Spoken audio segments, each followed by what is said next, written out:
All right, everybody, it's time to talk to you, hear from you and your emails, and go over a couple of news stories and maybe whatever else pops in my brain, which is always a dangerous way to start the show. But thank you for joining me anyway, and I hope you are enjoying your 4th of July weekend. If it's a long weekend for you, enjoy it. If it's not, still enjoy it. But stay cool, stay safe, and sit back and listen to a little bit of wrestling for your weekend enjoyment. Okay, well, let's dive into your emails. This is from, let's see, who is this? Oh, Curtis. It's Curtis, of course. He says, "Hey, Matt, hearing your experiences meeting the Dudley Boys years ago in Stone Cold made me want to ask you every wrestler you've ever met and who is the nicest and the biggest a-hole. Here are the wrestlers I've met over the years in order. WWE Live VIP experience in 2017, you met Seth Rollins, Sasha Banks, and Finn Balor. All right. So let me answer your question because I know you fragmented some of your ideas in the rest of your email. My list of wrestlers I've met is not very extensive. Now, beyond the Dudley Boys and Stone Cold, I met JBL. I've told that story on the show where I actually knocked over his WWE Undisputed Championship in 2004. For real. I knocked over the real belt on his table, and he gave me a really dirty look, and deservingly so. I was some 20-year-old, just trying to get him to take a picture with me. Anyway, so I met JBL. He was all right. Again, I don't think I endeared myself to him. I've seen, not at a live event, because live events don't count for this. I've seen Dolph Ziggler at an airport in passing. He tried to hide his blonde at the time. That was actually in 2012, might have been 2011, 2012 at Houston Airport. Outside of that, Roman Reigns. I'm sorry. Wow. Roman Reigns.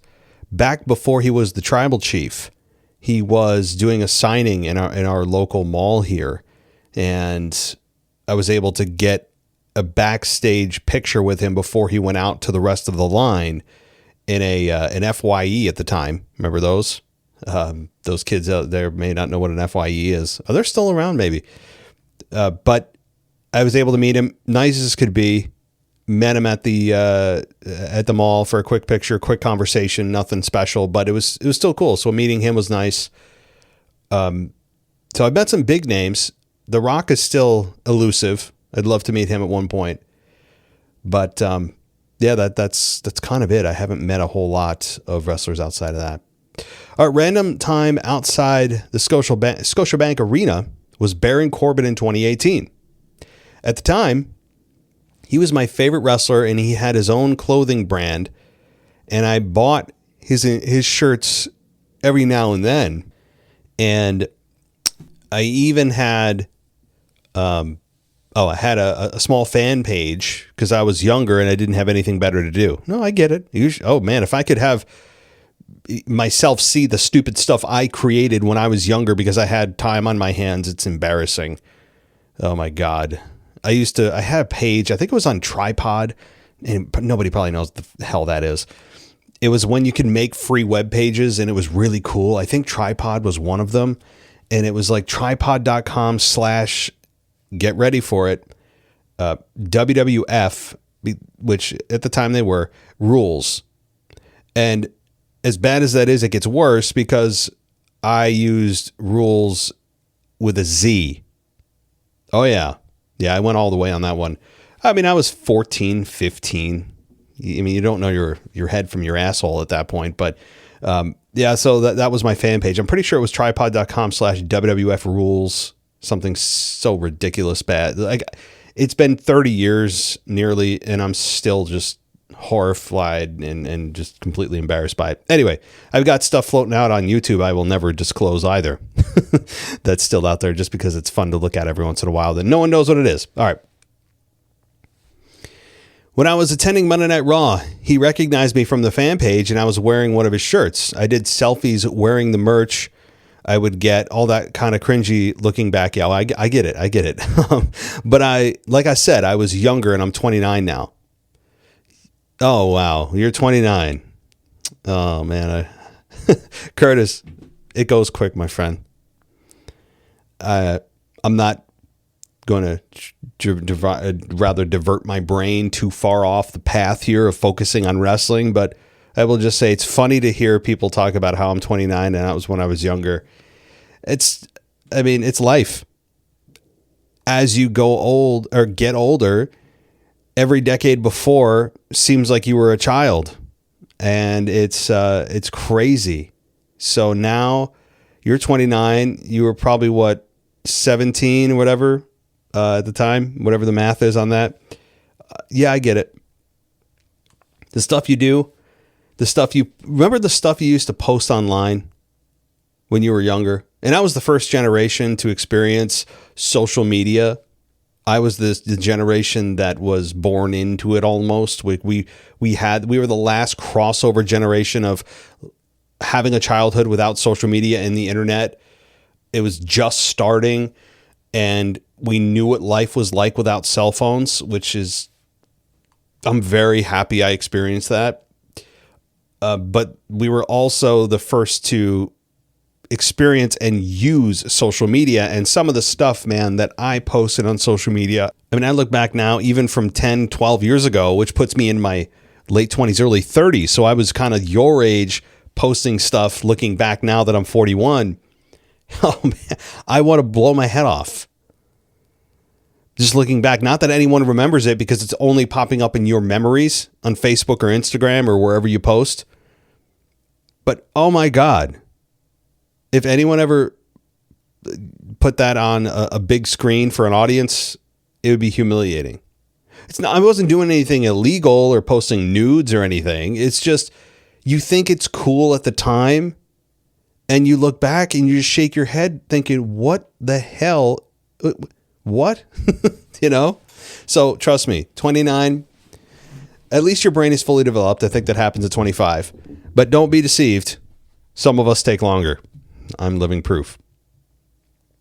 Okay, so back to your story. He was heading toward the entry of the arena, and he pulled over because he recognized me as one of his supporters as a wrestler and his clothing brand. And like you said about Stone Cold, it felt like an out-of-body experience. I remember him rolling down his window, and I said, holy fuck, I'm a huge fan.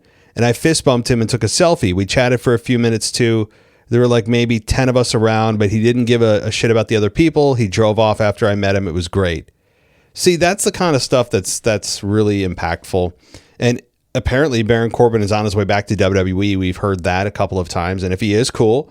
I don't think it'll be earth shattering, but having Baron Corbin back he's a name. People know him.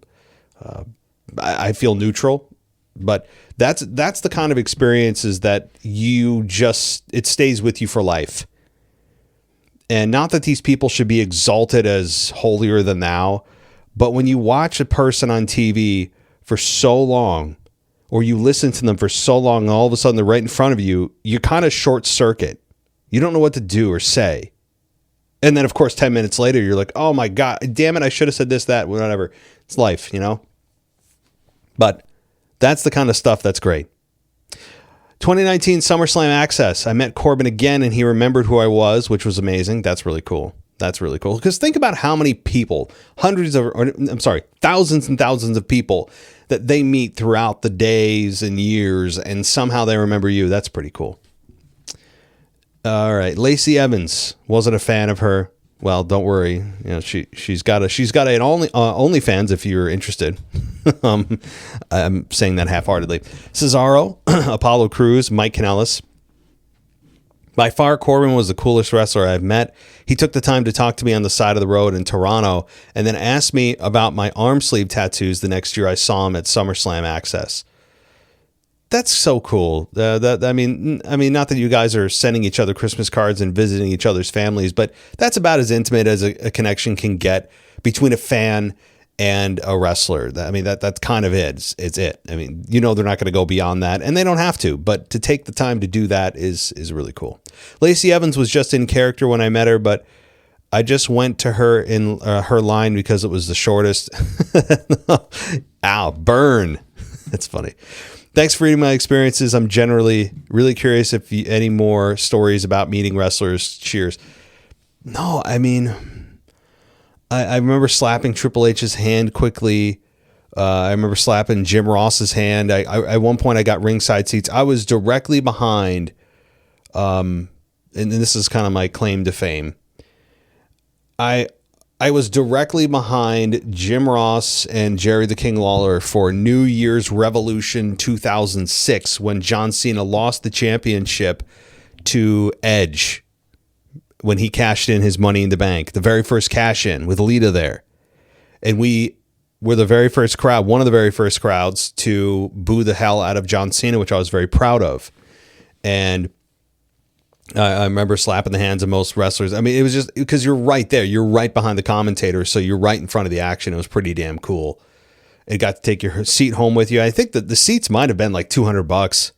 And at the time, like, I mean, that was what, 2006, as I said. So 20 years ago, and the tickets floor ringside, literally right in front of Jim Ross or behind him, was $200. You got to take your goddamn seat home with you. Pretty cool, right? And you got to see a historic moment with Edge and John Cena. Very, very cool. On top of the fact that Edge's name was taken from a local radio station from my hometown. He's talked about that many times when people ask him how he came up with that name, Edge.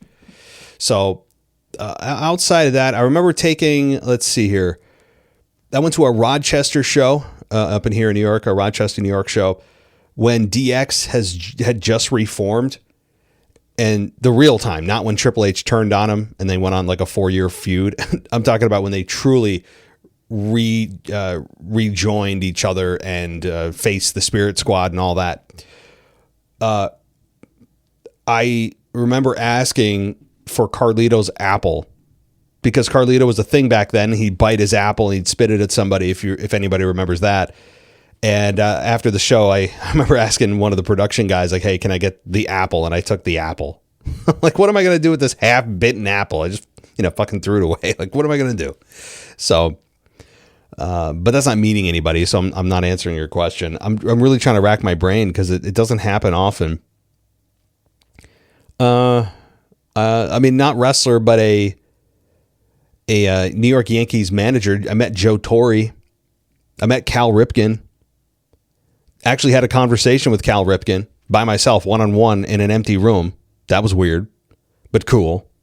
Anybody that's an MLB fan knows who these people are. If you don't, you're like, I think I've heard the name. But Joe Torre, I spoke to very briefly when he was inducted into the Hall of Fame, Cooperstown. I was working security there for a few years, which is how how this is happening, right? Because I don't just happen to see them on the street.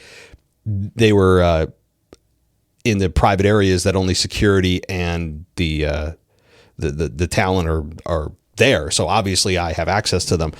But outside of that, wrestlers, yeah, Stone Cold's my claim to fame for sure. I have a picture of it. Maybe I should share it with you guys. Maybe that's what I'll do for those of you on Patreon. I just got to find it. It's in my office somewhere. I'm looking around. I know I have it. For sure it's here somewhere. I framed it. I just don't know where I put it for the moment. But yeah, so Stone Cold's by far my claim to fame. Dudley Boys, Deborah. Yeah, that kind of is, that's it for the moment. So thanks, Curtis. Good stuff. Oh, I'm interested to hear other people's interactions. So Curtis, thank you so much. And anybody that's got their personal stories from who they've met, who they liked, who they didn't, send them on over. It's a really fun topic to hear because everybody has their own path, their own memories, and I'd love to hear them.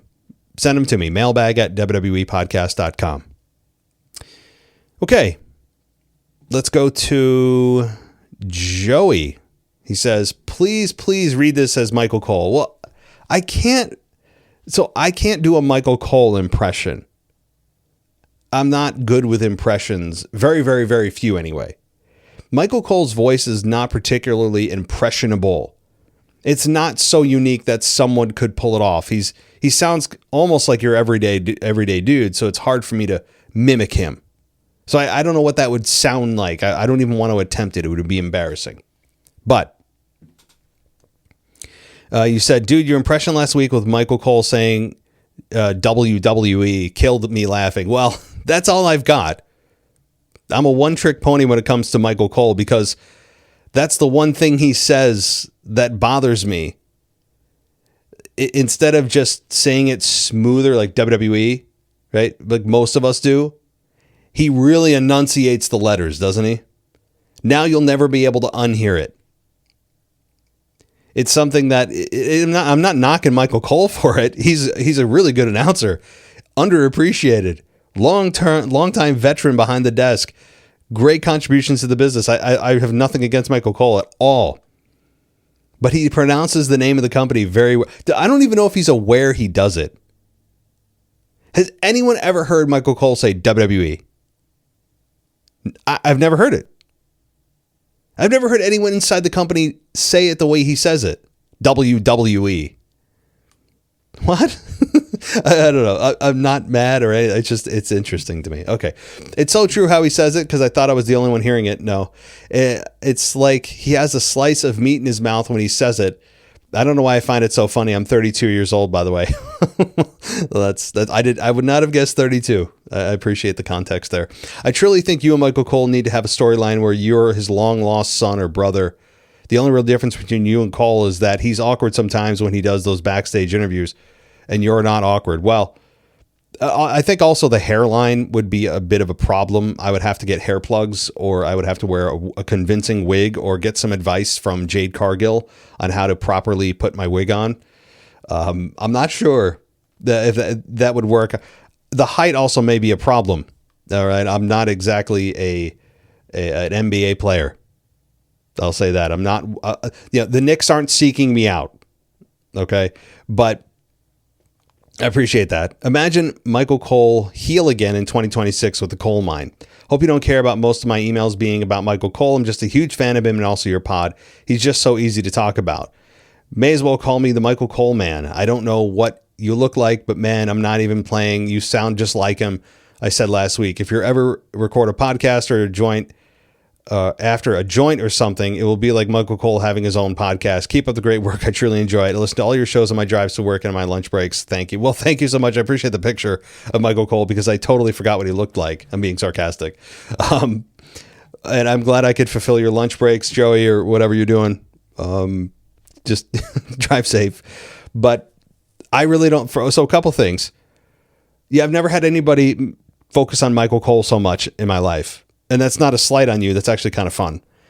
Secondly, I don't think I sound like Michael Cole. I've never had anyone say I sound like Michael Cole beyond you.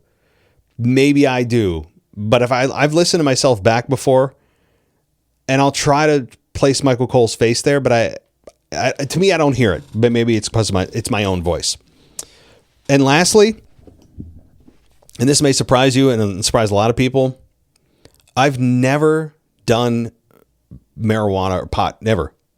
I've never done any of that.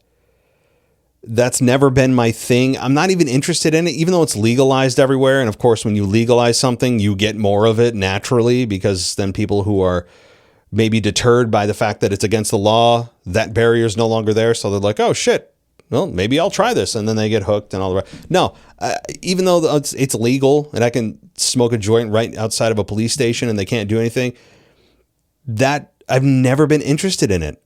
And I know there's other ways to consume it. Of course, there's drinks and there's gummies and brownies. And I mean, there may be an IV of it. I don't know. It's never been something that I've been interested in doing. I've actually never, beyond alcohol, which I love alcohol. And I'm not an alcoholic. I don't drink much at all. Drinking is a whole nother subject I could go on for many, many hours about. I've never had a problem with drinking. I probably drink. And when I say drink, get a good buzz / just in that drunk zone every couple months, like once every couple months. As a college student, I mean, I would get, it'd be like every weekend, at least every weekend, or occasionally every other weekend. But weekends were like, you'd hammer it home. You go to your local bar or whatever you go. Remember the house parties, and people would be down in the basement or playing flip cup with some dirty ass water, or you'd go in a frat house and it smells like stale beer. We all know that smell. It's just imprinted in our brains. And so, I've got so many great stories about drinking, and not all good. Luckily, nothing horrific has happened to me while drinking. I've never done anything that I can't reverse, that kind of stuff. But more good than bad. I totally understand the appeal for alcohol. A big fan of it. Big fan. I don't like the way I feel afterwards. Of course, duh. I mean, the feeling afterwards is horrific, but it goes away by dinner time. For me, it always usually does. I've actually never truly thrown up from drinking. I've tried to make myself. And now I have to plan it out. I got to plan it out because I got kids, a house, I got, responsibility. I can't just on a whim just go say, hey, look, I'm going to go get fucking hammered. I'll be back. I'll see you in a couple. Babe. Can't do that. I mean, I could, but I won't be married very long. So, I have to really plan it out. Like, hey, at least a couple weeks in advance, minimum. Make sure the kids are taken care of, and we don't have this project going on the next day or this party to be at or whatever. It's a lot of like logistics now, where before it could be on a whim. Hey, let's go get fucked up. Let's go drinking. Let's go. I mean, we would even start. I've had times, and here I go, but I've had times. I remember in my 20s, early 20s, late teens, early 20s, even into my mid 20s, maybe, there were times where we would start drinking at midnight. Start. Now, if I'm still drinking at midnight, I'm screwed the next day. I mean, that's like, I like to be done drinking by like 10:30, give myself a little, like 6 to 8 hours of quote unquote sleep to try to recover as much as I can before my eyes open. But I remember it started midnight, and now I know a lot of kids drinking is not the thing. It's almost, I'm not in that aura anymore. So maybe somebody younger can tell me why it's not happening as much. Kids now are just, smoking is more of a thing. Dive bars. I fucking hate dive bars. But I don't know what it is. I don't know what, it's not like it used to be. Clubbing and going out was just, it's what you did. It's what you did at that age. And I had a girlfriend at the time that I had to hide this from. It's not my wife now. This is like a few girlfriends ago. Back in, so if she's listening, she can identify herself. But it was like the 2005 to 2010, early 2010s, 2010s. That era, I was just, it was crazy. It was just the amount of times I would go out drinking, and I didn't have to hide it. She knew I'd be out drinking, but I'd have to like hide how hungover I was and just kind of plow through it, and you're blindingly hungover, and you're just like, all right, only I know how bad I am. They don't know how bad I am. Let's just, let's just pretend that I feel a little, but I'm dying inside, like death, it's just, yeah. It's tough when you're dating somebody that at that time and age anyway, that they don't enjoy the scene as much as you. It's tough because you have to manage their interest and yours. And then when you go out, you have to, of course, control yourself. And when you have your inhibitions lowered and you have a girlfriend or a significant other, you gotta, don't do anything stupid. We all know what we're talking about here. And, yeah, it puts a strain on a relationship if you're into the scene and they aren't, for sure. But anyway, fun times. And that's just, I haven't even touched the goddamn surface of stuff. Oh my God. This is not a drinking story podcast, but I really should create an episode just about that. Maybe I will at some point. Yeah, nothing obscene or graphic. I'm not going to just give you guys super inappropriate details, but there's some stuff. Like, there's some stuff. I'm sure we all have it, right? If you were into that scene, if you weren't, cool. No shame on that game. And I'm being serious. If you never got into the party scene when you were in late high school, early college, or even into college and beyond, if that was never your scene, no shame. You probably are more successful than most of the people that spent their time and nights and weekends doing that. because you were focused on your career or your family or whatever. Instead, the rest of us were just being morons out there drinking our faces off. And now we're the ones working for you, right? So anyway, my goodness. Joey, keep enjoying WWE, all right? Keep on it. All right, a couple more. This is a weird show. All right, so let's talk to Qualia from Kenya. He says, in your opinion, who would you have on the Mount Rushmore of the greatest minds in pro wrestling history? If I had to pick, I'd go with Vince McMahon, Paul Heyman, Jim Cornette, and Eric Bischoff. Without Vince, we have no professional wrestling as we know it today, despite having highs and lows. Paul helped build characters and put talent over, especially on the mic, and without him, I don't think certain talent would be over as they are. Jim Cornette had a good thing for a long-term booking instinct and in telling stories, which we sometimes lack today. Bischoff revolutionized TV production, live TV production, and gave WWE a run for their money and was able to beat them for 83 weeks. What do you think? Good question. I love the caveat there. The best minds in pro wrestling history. Wow. So Vince McMahon has to be on there. I'm going to second that. Anybody that does not put Vince McMahon up there is lying, or they're doing it so that they don't look like they approve of everything Vince has done since then or been accused of, and trying to minimize what he has contributed to the business. You're lying. By default, without a choice, there should be no choice from anybody to put Vince McMahon up there. I would agree. Paul Heyman would have been on mine as well. Paul Heyman is responsible for Stone Cold Steve Austin being a thing, because Austin went to ECW and Paul Heyman said, hey, I know you can't work. You got a torn tricep, but you can talk, right? And that's where Stone Cold found his character, in ECW. Paul Heyman's a very astute businessman. Obviously very well spoken. His longevity in the business can't be undermined either. So yes, Jim Cornette, very well spoken. At his age, he's still very sharp. I disagree with him, like many, many other wrestlers and those inside the wrestling business. I agree with almost nothing of his views of life outside of wrestling, but inside of wrestling, I can't argue with it.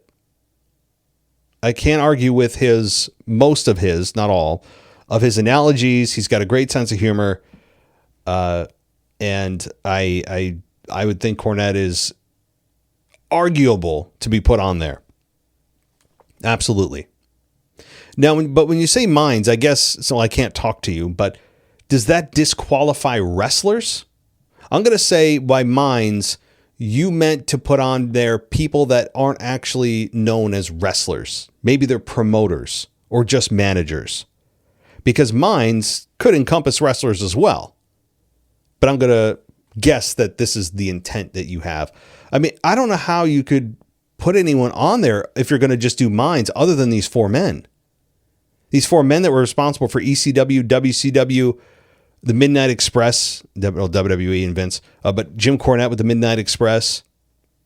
I mean, he and managing, and he did commentary for WWE, believe it or not, for those that remember. And now he's got a very successful podcast that he does. So yeah, Jim Cornette. Yeah, I mean, I'm not trying to cop out. This is a pretty strong list. All right. Let's go to Beverly. Beverly says, hi, Matt. Great show. Have you noticed that Roman has a new acronym for OTC now? It used to be for Original Tribal Chief. Now on the back of his new shirt, I saw as of 6/29, it looks to read either Only True Champion or One True Champion. Yet no one seems to be making that known yet. Just an observation. Thank you. Great observation. You guys notice stuff. I feel like a moron. I don't notice this stuff. I'm not a big merch guy. Maybe that's why also. Besides the fact that I'm a guy, and most of us guys don't really pay attention to detail. We're very macro focused. very logical, very kind of just zoom out and look at the big picture and find a solution to problems and not get into the nitty gritty. I'm going to guess, Beverly, that you're a woman. Okay. I'm going to just assume that based on the name. But if you're not, well, then cool. I mean, I don't care. It's just my guess. But that's an interesting take, because one true champion or only true champion instead of the original tribal chief. It makes sense, though, because he's moved away from people trying to say that they're the true tribal chief. I'm the true tribal chief, this and that. And now he's the champion. So it makes sense that he transitioned the acronym to fit what's going on now. I don't have any issue with it. It's logical. But OTC, it shouldn't change. That's the one issue maybe I take with this is we shouldn't be modifying what the acronym means. Like once we have established a meaning and we all agree upon the meaning that that's good, makes sense, good marketing, leave it alone. Leave it alone. Like when we hear OTC, we're not thinking, that's right, he is the only true champion. No, we're thinking the original tribal chief. So, I think I got some thunder outside. Jeez, we've gotten thunderstorms like every day for the past 3 days. And we've had 95 degree plus heat index 110, like incredibly humid. It's been the most humid I've ever felt it ever outside ever in my entire life. Not that anyone cares about my weather report, but nonetheless, back to your email, Beverly. I'm not, as I said, I'm not a big merch guy. I'll occasionally buy stuff if I really like it, but there's some people that just, and I'm not saying you, Beverly, I'm saying just people out there in the ether that are just so focused on what the belts look like and what the t-shirts are and the new little, I don't know, bracelets or shoes or hats you can buy or whatever. I'm not a big one on that. It's just never been my thing, but cool. Beverly, thank you so much. I hope you are good wherever you may be. All right. And let's see if we can find some WWE news here. There was, I put out a video, and I'll just quickly mention it, about The Rock and his silence his compliance thing. Man, that's so stupid. Look, if you are going to say that if someone doesn't talk about something that you are saying they should talk about, that you are trying to assign to them as some kind of requirement, some kind of purity test that they have to pass. And if they don't say anything about it, not that they speak out against it, they just don't say anything, that you are then going to declare that they're compliant with whatever thing they don't like because you're not speaking out about it. Does that make sense? I hope it does. Silence as compliance is bullshit. Now, not across the board, but in this case with The Rock specifically, okay? There are things that if you don't speak out and you like there's a moral obligation to, then yeah, like you are compliant, you're complicit. There are things you shouldn't be complicit with. But The Rock has been getting hammered from Will Wheaton, this little scrawny little bitch. I mean, he just is. I know he was the Star Trek guy and he was on the Big Bang and all the rest of it. I don't care. Just take one look at him. You know everything about him. He's talking how The Rock is basically a coward for not talking and talking about politics. Well, what gives you the right to assign this task to Dwayne Johnson?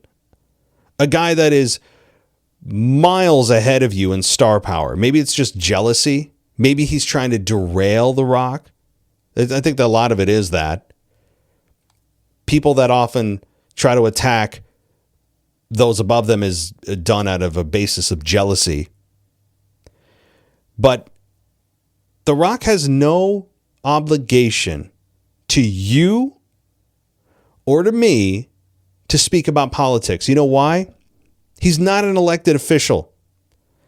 He's an entertainment icon. And it would be foolish for him to speak on either side of the aisle, whether you're Republican or Democrat. It would be stupid for him to do that. Why? Because immediately half of the people are going to hate you because the country's divided right down the middle. Immediately half the people are going to look at you differently. It's going to affect your brand.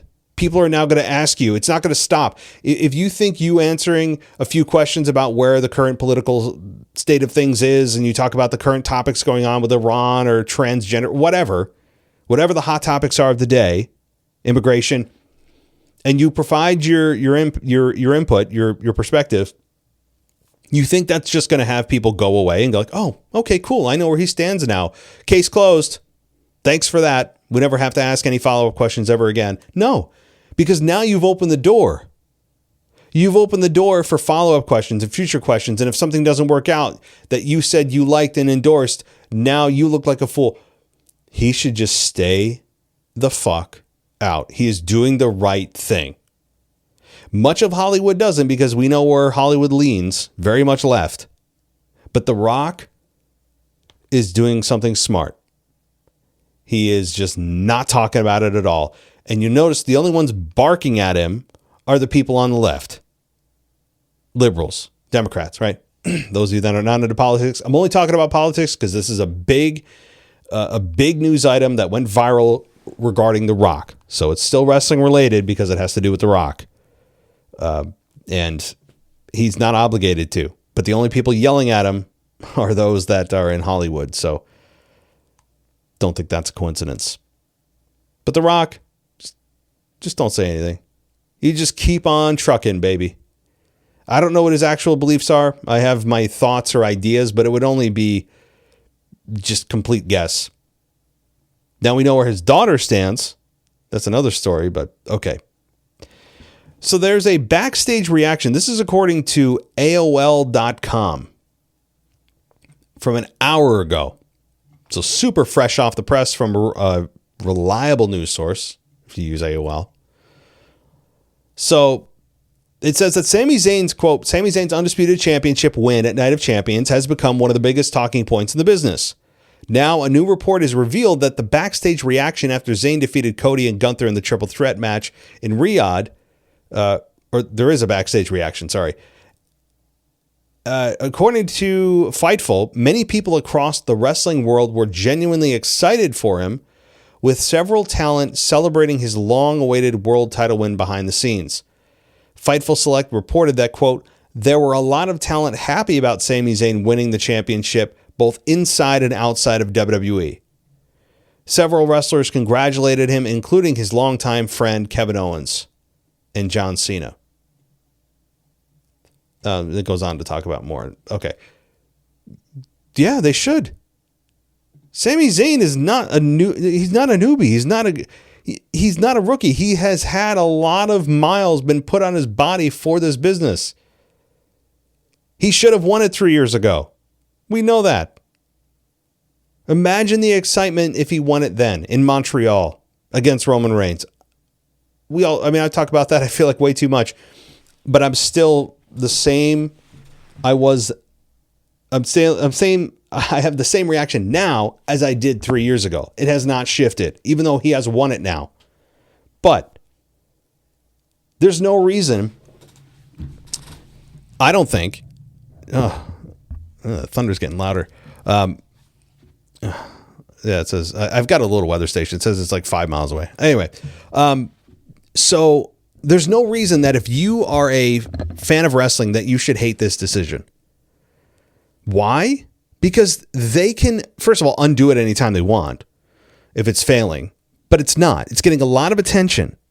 People are going to tune in to see what Sami Zayn has to say on SmackDown tonight. They want to know, what is this? Where is this going? How long is it going to last? Is he a transitional champion? Now, CM Punk's coming back likely this Monday in Chicago. He'll probably insert himself into something big. We know that. But Sami Zayn, he deserves his flowers for the moment. For however long this title reign lasts, he deserves his flowers. So, I mean, there's just no two ways about it. So let's see. One more story and we'll call it a night here before maybe my power gets knocked out. I don't know what's going to go on. Let's take a look. There was some other story. What was it? It's a lot of Sami Zayn stuff. So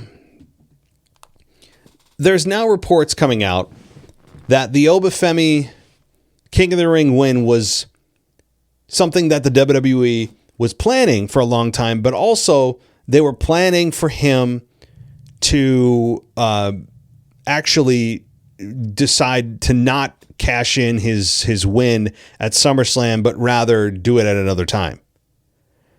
And apparently that's been the case. And if they're targeting WrestleMania 43, they're targeting WrestleMania 43, which seems to be what most people are looking at now. Because if you're not going to cash it in at the second biggest PLE of the year, why would you then do it at like a Saturday night's main event or some other B-level PLE? You're not. So I think that the idea is Femi is going to probably cash in at the, maybe not at the Rumble, but around that time to make it known he is intending on cashing in his King of the Ring victory against said champion. So it could be Roman Reigns at the time. He could be challenging Roman, which if that's the case, then that leaves the Royal Rumble open. Because you're not going to have Femi win the Rumble if he's already got this in his back pocket. So, something to think about. I will say, too, a little bit maliciously, that there's a little bit of revisionist history for WWE. At least that's their reaction now when something goes wrong, or at least perceived wrong by the fans, that Nick Khan and company like to say, well, that was the plan all along. And he did that famously, Nick Khan did, with the Cody Rhodes story and him being inserted into the WrestleMania 40 main event, and that it was all supposed to, that was part of the plan all along. No, it wasn't. Now, not everything the fans react to is going to result in a shift of story. We know that. But I'm always skeptical of when something looks like it took a hard turn because of fan backlash, and WWE then tries to claim credit retroactively. Is that truly fans inducing change or causing change? And WWE, quote, pivoting, they love that word. Or is it truly the long-term plan and we have all been got, right? We've been played. We've been worked. Maybe. I'm sure some of that's happened, but we'll never know because they refuse to ever tell us that, hey, yeah, you guys, look, we heard you and we changed. I don't think they'll ever give us that because there's this kind of undercurrent of tension between TKO management and our fans right now. All right. Well, that'll do it, everybody. If you want to go ad free, patreon.com/WWE podcast is the place to go. And you can also go to Spotify, Spreaker, Apple Podcasts and get your podcast ad free there as well. Just subscribe and you're off to the races. So everybody, I'll be back. No worries. I'll be back on Sunday for your weekend review, a video in between. And if you want to email us, mailbag@wwepodcast.com. Thanks, everybody. Talk soon. Thanks for listening to the WWE Podcast. Don't forget to subscribe on your favorite podcast app so you don't miss a show, or head to wwepodcast.com. And for all of these shows ad-free, head over to patreon.com/WWE Podcast. Until then, we'll see you next time.